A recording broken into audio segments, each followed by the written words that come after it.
Hello students, आपका स्वागत है हमारी अकाउंटेंसी की पाठशाला में। आज हम लोग डेप्रिसिएशन का सेशन 2 पढ़ेंगे। सेशन 2 में हम लोग डेप्रिसिएशन से रिलेटेड मीनिंग, डेप्रिसिएशन से रिलेटेड इम्पॉर्टेंट टर्म्स जो यूज़ किए गए हैं, इसका रियल लाइफ पे किस तरीके से इफेक्ट आता है, इनके बारे में हम लोग जानेंगे।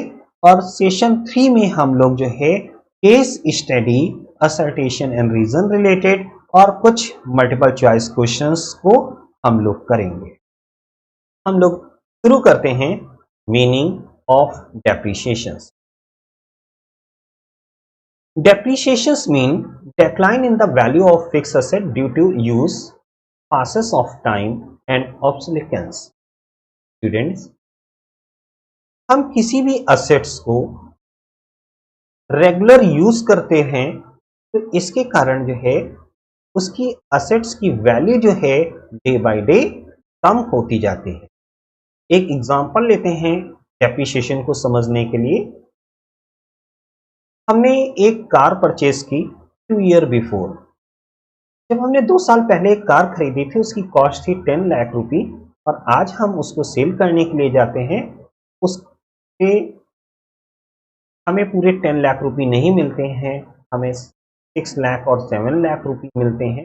इसका मतलब ये हुआ कि जो है कार को यूज करने के कारण उसकी वैल्यू कम हो गई, और इसी को हम डेप्रिसिएशन कहते हैं।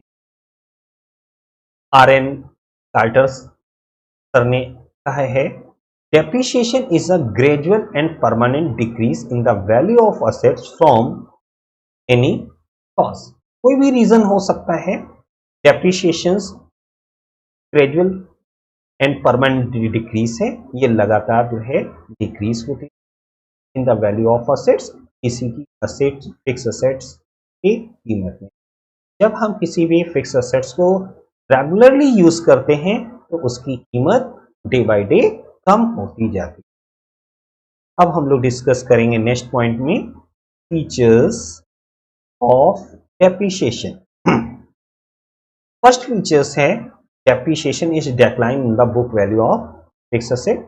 किसी भी असेट्स को यूज करने के कारण उसकी बुक वैल्यू कम हो जाती है।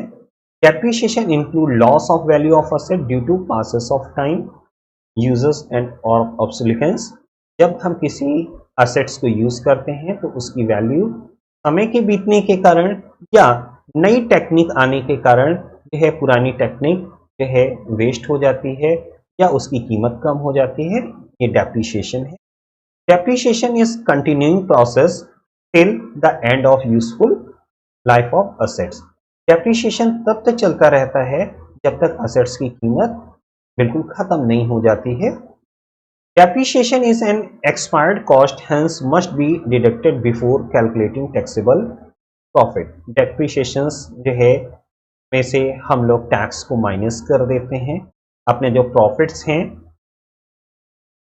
प्रॉफिट से टैक्स वगैरह माइनस करने के बाद में ही हमारे को ये वैल्यू मिलती है, इसीलिए बोला गया depreciation is expire cost, hence must be deducted before calculating taxable profit. Tax निकालने से पहले हम डेप्रिसिएशन की वैल्यू को कैलकुलेट करते हैं, डेप्रिसिएशन की वैल्यू को प्रॉफिट से माइनस करते हैं।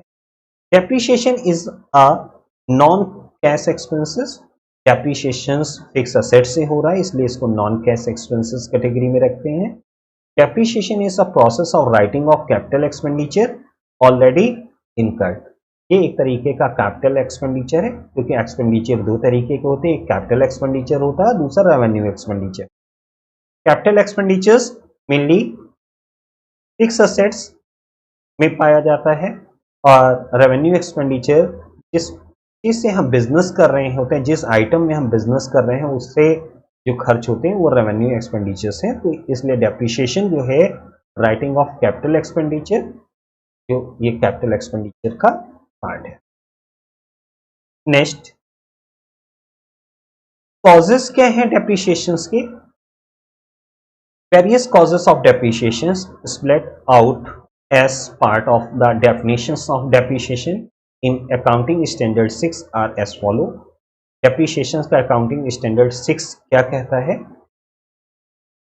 Accounting standard 6 में इंस्टीट्यूट ऑफ चार्टर्ड अकाउंटेंट्स ने डेप्रिसिएशंस को डिफाइन किया है। इसमें फिजिकल वियर एंड टियर, जब हमारी कोई असेट्स कट जाती है, फट जाती है, तो उसके कारण जो है वैल्यूज में कमी आ जाती है। Passes on influx of time, समय के बीतने का कारण। Expiry of legal rights, legal rights time to time जो है टाइम के बीतने के साथ साथ कम हो जाना। जैसे हमने एक लाइसेंस लिया, उसका टेन्यूर 1 ईयर है, तो जैसे जैसे टाइम बीतेगा उसकी वैल्यू कम हो जाएगी। ऑब्सोलीटेंस, जब भी नई टेक्निक्स हमारे पास आ जाती हैं तो ओल्ड टेक्निक्स जो है की डिमांड कम हो जाती है। एबनॉर्मल रीजंस, मार्केट्स जो कुछ मार्केट सिचुएशन पर डिपेंड करते हैं, उन रीजंस के कारण जो है डेप्रिसिएशंस आता है। अब बात करेंगे नीड फॉर डेप्रिसिएशन। डेप्रिसिएशन की जरूरत क्या है? Matching of cost and revenue, cost को मैच करने के लिए, रेवेन्यू को मैच करने के लिए, जिससे करेक्ट प्रॉफिट एंड लॉस पता किया जा सके। कंसिडरेशन ऑफ टैक्स, और टैक्स कितना लगना है इसकी भी हम लोग एनालिसिस कर पाते हैं। True and fair financial position, इससे हमारे को ट्रू एंड फाइनेंशियल पोजीशन पता चल जाती है। कंप्लायंस विद द लॉ, और लॉ एंड ऑर्डर्स, गवर्नमेंट के क्या लॉ हैं जो कि टैक्स डेप्रिसिएशंस पर लगाए जाते हैं। तो हम लोगों ने डेप्रिसिएशंस की नीड के बारे में सीखा। अब हम लोग नेक्स्ट पार्ट पर डिस्कस करते हैं। डेप्रिसिएशंस के मेथड्स कितने हैं? मेनली हमारे यहाँ 2 मेथड है, स्ट्रेट लाइन मेथड्स, और दूसरा मेथड हमारा है written down value method. Straight line methods में डेप्रिसिएशन हमेशा फिक्स रहता है, और फिक्स रहने के कारण टाइम ड्यूरेशन कम होने पर डेप्रिसिएशन कम हो जाता है। लेकिन अगर टाइम ड्यूरेशन पूरे साल का रहता है तो डेप्रिसिएशन एक बार जो फिक्स हो गया वो लाइफ टाइम असेट्स के चलता रहता है, उसमें किसी भी तरीके का चेंज नहीं आता है। जबकि रिटन डाउन वैल्यू में एवरी ईयर जो बैलेंस बचता है डेप्रिसिएशन उस पर चार्ज होता है। डेप्रिसिएशन निकालने के फॉर्मूला, पहला फॉर्मूला है cost of assets minus estimated net residual value और स्क्रैप वैल्यू। आप इसको net residual value, scrap value, breakdown value के नाम से भी जानते हैं, अपॉन एस्टिमेटेड लाइफ। आप कॉस्ट ऑफ फिक्स एसेट्स से इसमें से स्क्रैप वैल्यू को माइनस कर दीजिए और उसकी टोटल लाइफ जो है उससे डिवाइड कर दीजिए, तो आपको डेप्रिसिएशंस मिल जाएगा। कभी कभी ऐसा दिया जाता है कि कॉस्ट ऑफ असेट दी रहती है, असेट्स की कीमत कितनी है, और रेट ऑफ डेप्रिसिएशन दिया रहता है। तो उस समय का formula cost of assets into rate of depreciation upon 100। इस तरीके से हमने सेकेंड वे से डेप्रिसिएशंस कैलकुलेट कर दिया। थर्ड हमारा है for the first year depreciation cost of assets and rate of depreciation upon 100। Cost of assets into rate of depreciation upon 100। जैसे जैसे बैलेंसेस बचते जाते हैं ये एवरी ईयर डेप्रिसिएशन लगता जाता है। तो इस तरीके से हम लोगों ने ब्रीफली स्टडी कर लिया स्ट्रेट लाइन मेथड और डेप्रिसिएशन पार्ट पर।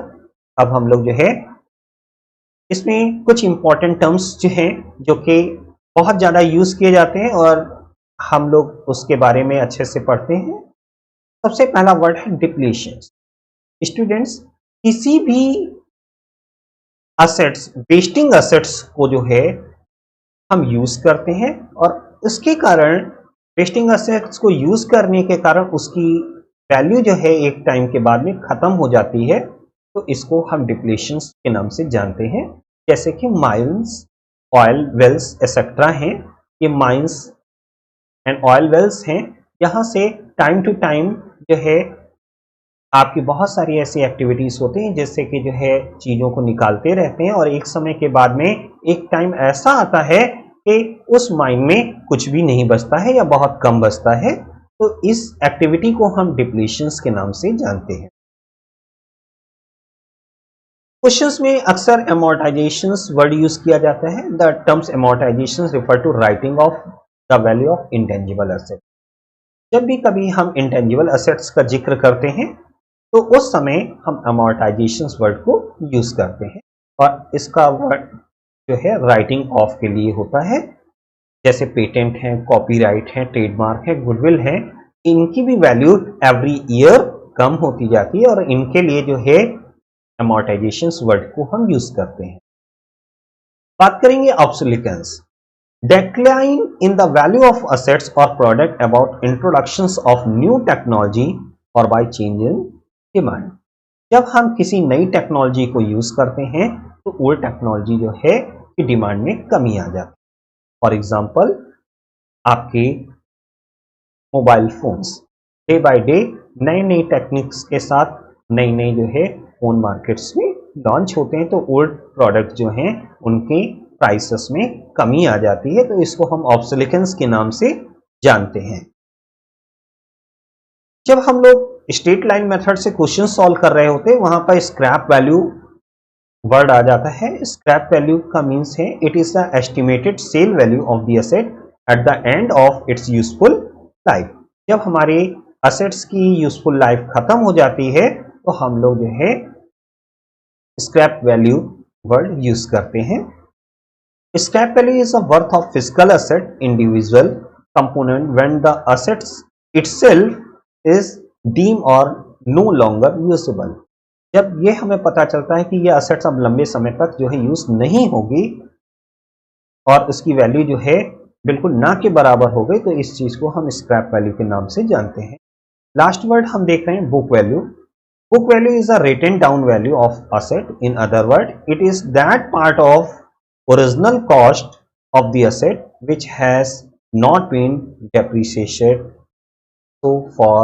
Hence, book value equal to original cost minus total depreciation.